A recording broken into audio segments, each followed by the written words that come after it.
Hello students, कल के lecture में देखो हमने देखा था यूनिट वेक्टर। ओके, और आज हम यूनिट वेक्टर को कंटिन्यू करते हैं और यूनिट वेक्टर में कुछ फॉर्मूलेज है, कुछ रिलेशंस है, उसको प्रूव भी करेंगे और समझेंगे भी। ठीक है, तो देखिए मैं आपको कुछ पूछता हूं तो उसके मुझे आंसर दे दीजिए। पहले कल हमने कुछ रिप्रेजेंटेशन देखे थे, ठीक है, तो प्रीवियस लेक्चर्स में। तो बताइए मुझे उस रिप्रेजेंटेशन के बारे में। ये क्या है? A vector. ये क्या है?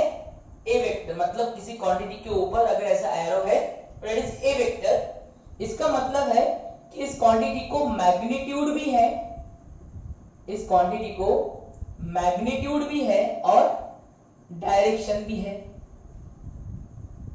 इसका मतलब इस क्वांटिटी को मैग्नीट्यूड भी है और डायरेक्शन भी है। ठीक है, क्योंकि ये वेक्टर क्वांटिटी है। ओके, अब अगर मैंने बोला ऐसा मॉड ऑफ ए वेक्टर, तो मॉड ऑफ ए वेक्टर मतलब क्या होता है? Magnitude of A vector. Mod of A vector मतलब हमने देखा था ये रिप्रेजेंटेशन। तो बताइए मॉड ऑफ ए वेक्टर मतलब क्या होता है? Magnitude of A vector. तो यहां पे सिर्फ हम मैग्नीट्यूड कंसीडर कर रहे हैं, मैग्नीट्यूड ओनली, यहां पे डायरेक्शन कंसीडर नहीं कर रहे हैं। मॉड ऑफ ए वेक्टर मतलब मैग्नीट्यूड ऑफ ए वेक्टर। अब बताइए ये क्या है? What is this? ये इसको बोलते हैं ए कैप। क्या बोलते हैं इसको? A cap. ये है यूनिट वेक्टर। क्या है ये? Unit vector. समझ रहा है सबको? ये क्या है? Unit vector, that is A cap. Okay, कल ही हमने इसके बारे में पढ़ा था और यूनिट वेक्टर को ऐसे ए कैप से डिनोट करते हैं। ठीक है, अब बताइए ये क्या है? ये है स्केलर। ये क्या है? स्केलर। क्यों? क्योंकि इसके सर पे एरो नहीं है, मतलब ये वेक्टर क्वांटिटी नहीं है। तो कौन सी क्वांटिटी है? स्केलर क्वांटिटी है। कौन सी क्वांटिटी है? ये स्केलर क्वांटिटी है। बराबर है? ओके, स्केलर मतलब सिर्फ एक नंबर, सिर्फ मैग्नीट्यूड। बराबर है? तो देखो स्केलर मतलब भी मैग्नीट्यूड और मॉड ऑफ ए वेक्टर मतलब भी मैग्नीट्यूड। स्केलर मतलब भी मैग्नीट्यूड ना, ओनली मैग्नीट्यूड। अब मॉड ऑफ ए वेक्टर मतलब भी मैग्नीट्यूड। तो मुझे आप बता सकते हो क्या कि इन दोनों में क्या रिलेशन है? क्या इन दोनों में कोई डिफरेंस है? क्या ये दोनों सेम है? क्या ये मॉड ऑफ ए वेक्टर और ये ए, क्या ये दोनों सेम है? तो हम बोलेंगे बिल्कुल नहीं, ये दोनों सेम नहीं है। मॉड ऑफ ए वेक्टर में हमने सिर्फ मैग्नीट्यूड कंसीडर किया है, डायरेक्शन को कंसीडर नहीं किया। और स्केलर में ए में वहां पे सिर्फ मैग्नीट्यूड है, डायरेक्शन है ही नहीं। देखो क्या फर्क है दोनों में? यहां पे डायरेक्शन को कंसीडर नहीं किया और यहां पे डायरेक्शन ही नहीं है। ये इन दोनों में डिफरेंस है। समझ रहा है सबको? तो इसलिए मॉड ऑफ ए वेक्टर ये बताता है कि ये वेक्टर क्वांटिटी है, लेकिन अभी हमने इसका मैग्नीट्यूड कंसीडर किया है और यहां समझता है कि वो स्केलर क्वांटिटी है, वो वेक्टर क्वांटिटी है ही नहीं। समझ रहा है? तो इन दोनों में अगर आपको ऐसा ऊपर ऊपर से भले ही सेम दिख रहे होंगे, लेकिन वो सेम नहीं है। यहां से समझ में आता है कि वो वेक्टर है, लेकिन फिलहाल हमने उसका मैग्नीट्यूड कंसीडर किया है और ये वेक्टर है ही नहीं क्योंकि इसके सर पे एरो ही नहीं है। तो ये स्केलर क्वांटिटी है। ये कौन सी क्वांटिटी है? स्केलर क्वांटिटी है। समझ में आ रहा है सबको? ओके, अब देखिए यूनिट वेक्टर में हम आगे बढ़ते हैं। उससे पहले मुझे आप एक बात बताइए, मॉड ऑफ ए कैप का आंसर कितना रहेगा? बताइए मॉड ऑफ ए कैप का आंसर कितना रहेगा? बताइए। मॉड मतलब क्या होता है? मैग्नीट्यूड। बराबर? और मैग्नीट्यूड ऑफ ए कैप, और ए कैप क्या है? Unit vector. ए कैप क्या है? Unit vector. तो mod of A cap, that is mod of A cap का आंसर मतलब यूनिट वेक्टर का मैग्नीट्यूड क्या रहेगा? 1। ये आप सबको पता है, हमने ये कल ही डिस्कस किया था। तो मॉड ऑफ ए कैप कितना आएगा? 1। समझ में आ रहा है सबको? ओके, तो चलो हम यूनिट वेक्टर में थोड़ा सा आगे बढ़ते हैं।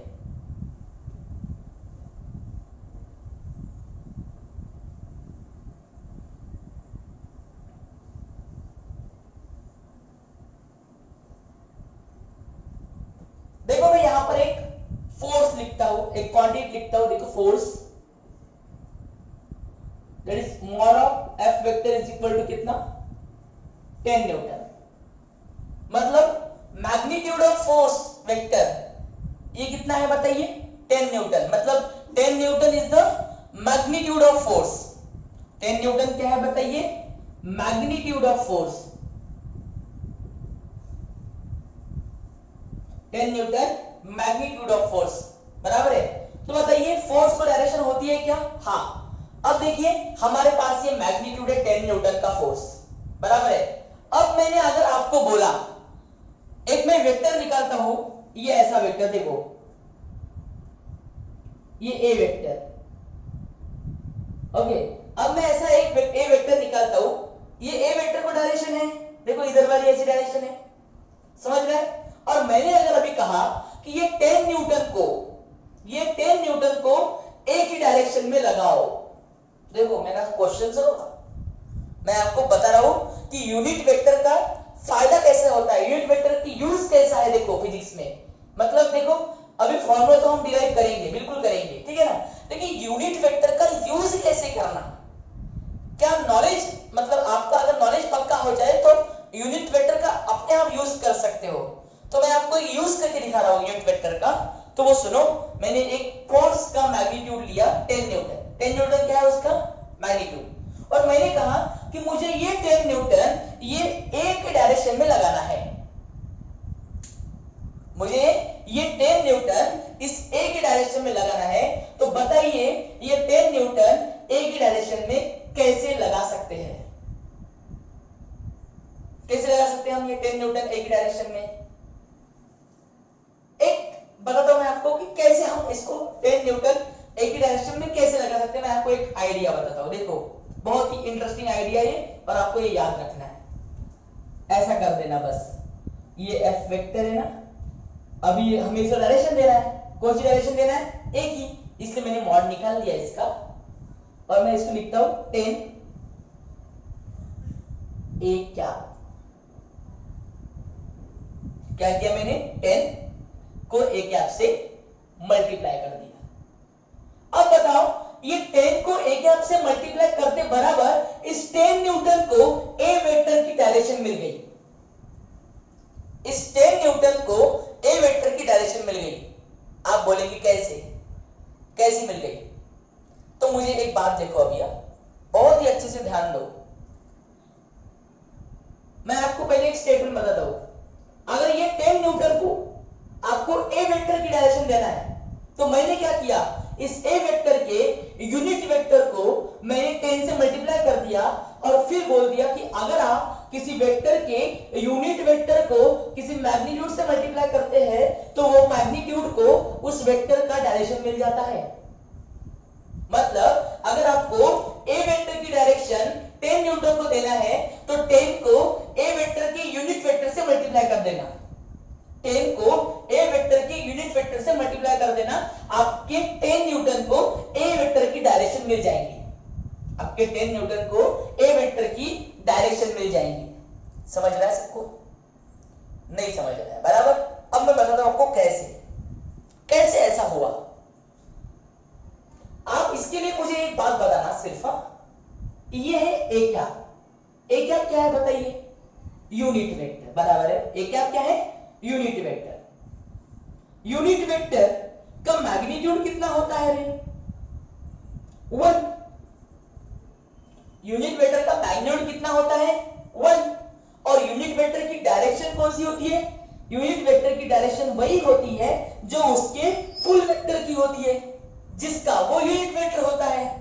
देखो ये ए वेक्टर का यूनिट वेक्टर है, ए कैप ये ए वेक्टर का यूनिट वेक्टर है, तो ए वेक्टर की डायरेक्शन ईस्ट है, तो ए कैप की डायरेक्शन भी क्या रहेंगी? ईस्ट रहेंगी। और इसका ए कैप का मैग्नीट्यूड कितना है? 1। तो अब देखो ए कैप से मैंने 10 को मल्टीप्लाई किया 10 न्यूटन को, तो क्या फर्क पड़ा? देखो क्या फर्क पड़ा, मैं आपको यहां पे समझाता हूं। देखो पहले 10 न्यूटन को हमें डायरेक्शन देना था ए वेक्टर की, तो अब देखो लेकिन एक शर्त है, मतलब 10 न्यूटन को ए की डायरेक्शन तो देनी है, लेकिन 10 न्यूटन में कोई चेंज नहीं आना चाहिए, 10 न्यूटन में कोई चेंज नहीं आना चाहिए।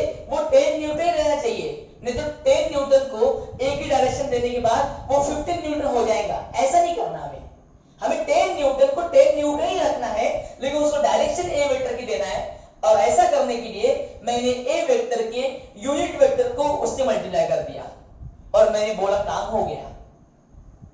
अगर आप कुछ लोग सोच रहे होंगे कि ये काम सच में हुआ क्या, तो एक बार सोच के देखिए, समझ रहा है क्या आपको? ठीक है, अगर आपको सच में ऐसा लगता है कि आपको समझना, मतलब अगर ये समझ रहा है या समझेगा, तो थोड़ी देर वीडियो को पॉज कर देना और सोचना कि सच में क्या ये 10 को ए वेक्टर की डायरेक्शन मिल गई है। थोड़ी देर सोचना, ठीक है? ओके, तो देखो बिल्कुल मिलती है 10 को ए वेक्टर की डायरेक्शन, ए की डायरेक्शन। देखो कैसे, एफ वेक्टर इक्वल टू 10। ए क्या मतलब क्या होता है? ए क्या आपका मैग्नीट्यूड कितना होता है? 1। ए क्या का मैग्नीट्यूड कितना होता है? 1। हम मल्टीप्लाई कर रहे हैं, तो ए क्या का मैग्नीट्यूड कितना होता है? 1। और बताओ ए क्या को डायरेक्शन होती है क्या? हाँ होती है। कौन सी होती है? वही होती है जो ए वेक्टर की होंगी। और बताइए ए वेक्टर में यहाँ पे कौन सी डायरेक्शन है? ईस्ट। ए वेक्टर कौन सी डायरेक्शन है यहाँ पे? ईस्ट। तो ए कैप को भी कौन सी डायरेक्शन होगी? ईस्ट। तो 1, ये ए कैप मतलब कोई मैग्नीट्यूड 1 है, क्योंकि ए कैप मतलब उसका मैग्नीट्यूड 1 ही रहेगा, तो 1 इन ईस्ट डायरेक्शन, 1 इन ईस्ट डायरेक्शन, ऐसा हो जाएगा। तो अब बताओ 10 को 1 से मल्टीप्लाई किया तो 10 ही आता है। देखो 1 से किसी को भी मल्टीप्लाई किया तो वही नंबर आता है, समझ रहे? इसलिए यूनिट वेक्टर से मल्टीप्लाई करने के बाद डायरेक्शन आ जाएगा। देखो अभी कैसे, 10 इंटू 1 10, तो क्या आ जाएगा? 10 इन ईस्ट। तो आ गई 10 न्यूटन को ईस्ट की, ईस्ट डायरेक्शन, ए वेक्टर की डायरेक्शन, समझ रहा है? तो इसीलिए हमने 10 को ए कैप से मल्टीप्लाई कर दिया, और ए कैप से मल्टीप्लाई करने के बाद ये 10 न्यूटन को ईस्ट डायरेक्शन जो कि ए वेक्टर की है वो मिल गई। देखो कैसे मिली, मैंने एक्सप्लेन करके दिया है यहाँ पे। देखो ए कैप मतलब यूनिट वेक्टर है, तो ए कैप मतलब 1, ए कैप मतलब उसका मैग्नीट्यूड कितना? 1 इन ईस्ट डायरेक्शन, क्योंकि डायरेक्शन तो ए कैप का वही रहेगा जो ए वेक्टर का रहेगा, इसलिए 10 इंटू 1 इन ईस्ट डायरेक्शन, और 10 इंटू 1 कितना हो जाएगा? 10। therefore 10 न्यूटन इन ईस्ट डायरेक्शन, 10 इन ईस्ट डायरेक्शन, ईस्ट। समझ रहा है सबको? और ईस्ट डायरेक्शन किसकी है? ये ए वेक्टर की है। क्लियर? तो अब मैं एक स्टेटमेंट बनाना चाहता हूं, आप याद रखो इसको, कि अगर आपको किसी मैग्नीट्यूड को डायरेक्शन देना है, जिस भी वेक्टर की डायरेक्शन आपको उस मैग्नीट्यूड को देना है, बस उस वेक्टर के यूनिट वेक्टर को उस मैग्नीट्यूड से मल्टीप्लाई कर देना, तो वो काम हो जाएगा आपका, उसको वो डायरेक्शन मिल जाएंगे। समझ रहा है? जैसे ये 10 न्यूटन है, और मैंने कहा कि ये 10 न्यूटन को ये बी वेक्टर की डायरेक्शन दो, ये 10 न्यूटन को ये बी वेक्टर की डायरेक्शन दो, तो आप क्या करेंगे? तो 10 न्यूटन को क्या कर देंगे हम? 10 न्यूटन को हम बी कैप से मल्टीप्लाई कर देंगे। 10 न्यूटन को हम क्या कर देंगे? बी कैप से मल्टीप्लाई करेंगे, मतलब बी के यूनिट वेक्टर से मल्टीप्लाई कर देंगे। समझ रहे हैं सबको? तो ये है यूनिट वेक्टर बी कैप, जिसका मैग्नीट्यूड कितना होता है? 1, और direction same as full vector, तो इसका डायरेक्शन कौन सा है? नॉर्थ, तो इसका भी डायरेक्शन कौन सा होगा? नॉर्थ। इसको भी आप एक्सप्लेन करके लिख सकते हो, समझने के लिए एक बार देता हूं मैं वापस से एक्सप्लेन करके कि कैसे आ गया बी का डायरेक्शन। उसको बी कैप मतलब यूनिट वेक्टर है, बराबर है, तो मैग्नीट्यूड तो होता है 1 in which direction? 1 in north direction, 1 in north direction. तो 10 इंटू 1 कितना हो जाएगा? 10, 10 in north direction, 10 in north direction. तो बताइए ये अभी फोर्स को जो 10 न्यूटन था उसको अभी कौन सा डायरेक्शन मिल गया? बी का मिल गया, जो कि नॉर्थ है, ऊपर नॉर्थ होता है ना, तो बी का डायरेक्शन मिल गया। तो ऐसे हम कोई भी मैग्नीट्यूड को किसी भी वेक्टर का डायरेक्शन दे सकते हैं, बस हमें एक काम करना है, उस वेक्टर के यूनिट वेक्टर को उसको मल्टीप्लाई कर देना है, उस वेक्टर के यूनिट वेक्टर को उसको मल्टीप्लाई कर देना है। समझ रहा है सबको? ओके स्टूडेंट्स, तो देखिए ये 3 सिंबल हमने पढ़े हैं, ये क्या है, ए वेक्टर, बराबर है, ये क्या है, ए वेक्टर, आपको सबको पता है ये मैग्नीट्यूड ऑफ ए वेक्टर, ठीक है, ये क्या है, मैग्नीट्यूड ऑफ ए वेक्टर, और ये ए क्या, मतलब unit vector of A vector, ये क्या है, unit vector of A vector, तो ये है ए वेक्टर, ये है मैग्नीट्यूड ऑफ ए वेक्टर और ये है यूनिट वेक्टर। अब स्टूडेंट्स आप क्या करो, इन तीनों के बीच में एक रिलेशन बनता है, in A vector, mod of A vector और ए क्या, इन तीनों के बीच में एक रिलेशन बनता है, ओके, एक फॉर्मूला भी बोल सकते हैं आप उसको, और मैं उसके लिए आपको हिंट देता हूं कि किसी कोई एक इक्वल टू किसी दो का मल्टीप्लाई होगा, ठीक है, कोई एक इक्वल टू किसी दो का मल्टीप्लाई होगा, तो जितना भी वेक्टर का नॉलेज आपको अभी तक मिला है उस नॉलेज के बेसिस पर आप सभी लोग बताइए ये A vector, mod of A vector और यूनिट वेक्टर के बीच में क्या रिलेशन है, ठीक है। अभी जो भी लोग ये वीडियो देख रहे हैं सभी लोगों ने अभी वीडियो को पॉज कर देना है और 5 मिनट तक सबने सोचना है कि इन तीनों के बीच में क्या रिलेशन है, ठीक है, ओके, और 5 मिनट तक जब तक आप सोचोगे तब तक इसके आगे देखो मत, ठीक है, पहले 5 मिनट तक सोचो और फिर मैं आपको बताता हूं कि ये इन तीनों के बीच में रिलेशन कैसे एस्टैब्लिश करना है, लेकिन अभी आपको पहले आपके नॉलेज से इन तीनों के बीच में आपको रिलेशन एस्टैब्लिश करना है, ठीक है, ओके।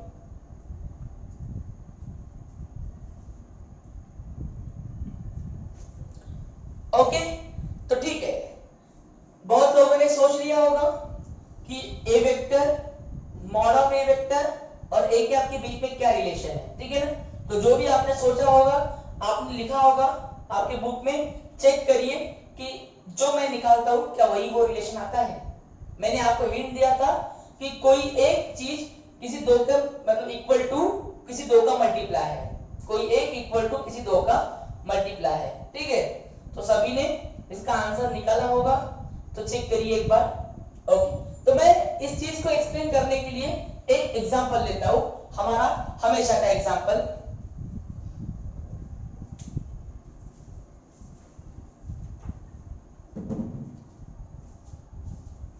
जैसे ये एग्जांपल है, A vector is equal to 5 metre in east,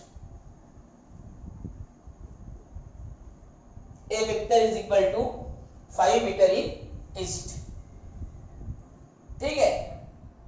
अब देखो मैंने आपको 3 वो सिंबल दिए थे, 3 बताया था कि A vector, mod of A vector और ए कैप में क्या रिलेशन है, ओके, तो ये है ए वेक्टर और आप सभी को पता है कि ए कैप क्या होता है, ए कैप इसका ही यूनिट वेक्टर है, ए कैप क्या है, ए वेक्टर का ही यूनिट वेक्टर है, बराबर है।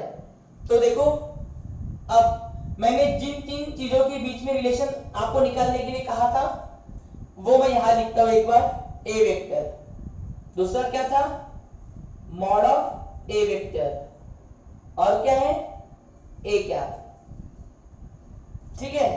अब बताइए ए वेक्टर में क्या क्या होता है, मैग्नीट्यूड भी होता है और डायरेक्शन भी होता है, बराबर है, मतलब अगर मुझे ए वेक्टर लिखना है तो मैं इस एग्जांपल के हिसाब से 5 मीटर भी लिखूंगा और ईस्ट भी लिखूंगा, क्योंकि वेक्टर को ए वेक्टर मतलब इस ये दिखाता है कि इसमें मैग्नीट्यूड भी है और डायरेक्शन भी है, तो मैंने इस एग्जांपल के हिसाब से लिखा 5 मीटर इन ईस्ट, ओके।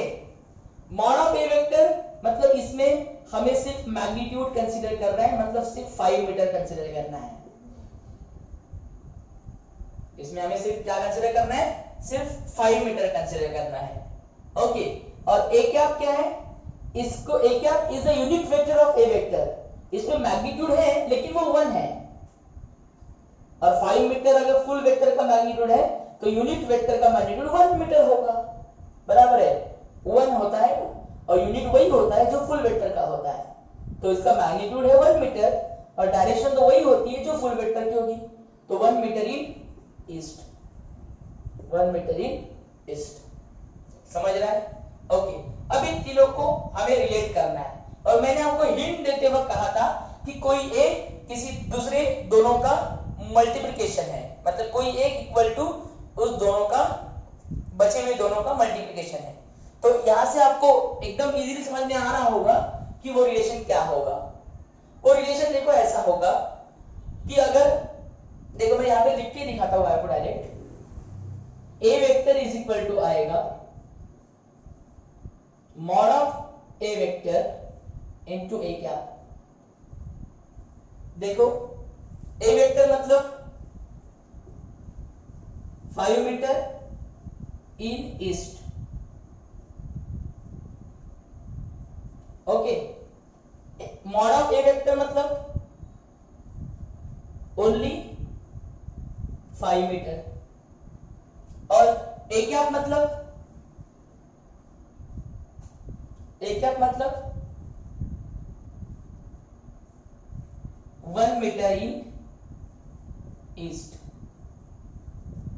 तो देखो 5 मीटर इंटू 1 मीटर करेंगे, 5 इंटू 1 करेंगे तो 5 आएगा, वैसे ही आएगा 5 मीटर इन ईस्ट आ जाएगा, 5 इंटू 1 करेंगे, 5 मीटर इंटू 1 मीटर करेंगे तो 5 मीटर, बराबर है, इसका मैग्नीट्यूड कितना है 5, इसका मैग्नीट्यूड कितना है 1 इन ईस्ट, तो 5 इंटू 1 करेंगे तो आंसर आएगा 5 मीटर इन ईस्ट, आंसर आएगा 5 मीटर इन ईस्ट, और 5 मीटर इन ईस्ट क्या है A vector, 5 metre in east क्या है ए वेक्टर, समझ रहे हैं सबको? तो क्या रिलेशन है, A vector is equal to mod of A vector into A क्या, A vector is equal to क्या आएगा mod of A vector into A क्या, ये हो गया इन तीनों के बीच में रिलेशन, समझ में आ रहा है सबको?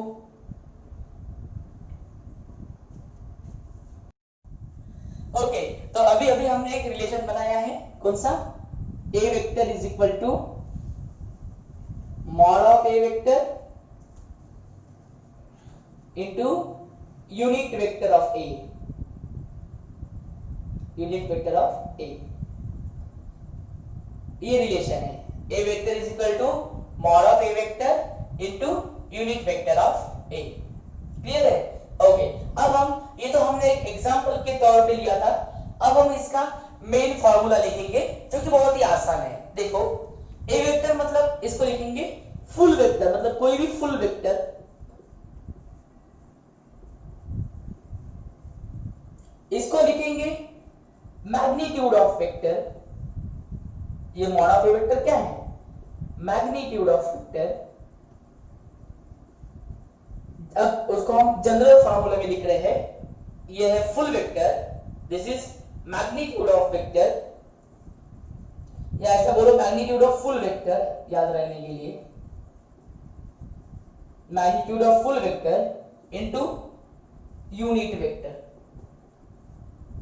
इनटू यूनिट वेक्टर, ये हो गया रिलेशन इन तीनों के बीच में, और यहां से हम यूनिट वेक्टर का फॉर्मूला भी निकाल सकते हैं, तो क्या होता है यूनिट वेक्टर का फॉर्मूला, तो ये full vector,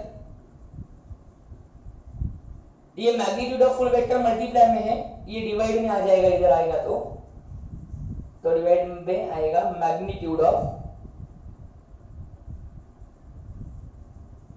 full vector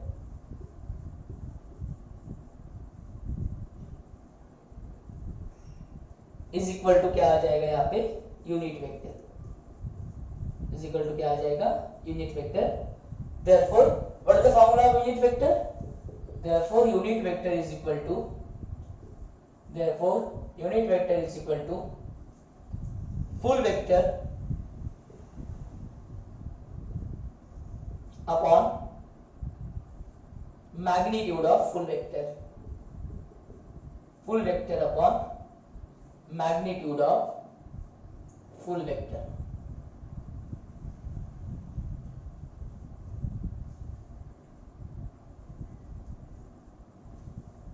this is the formula of unit vector. Unit vector is equal to क्या आया, full vector upon magnitude of full vector. तो ये फॉर्मूला आपको डायरेक्ट याद भी करना है, ओके, लेकिन मुझे ऐसा लगता है कि आपको ये फॉर्मूला बहुत ही अच्छे से समझा होगा कि कैसे आया, ठीक है ना।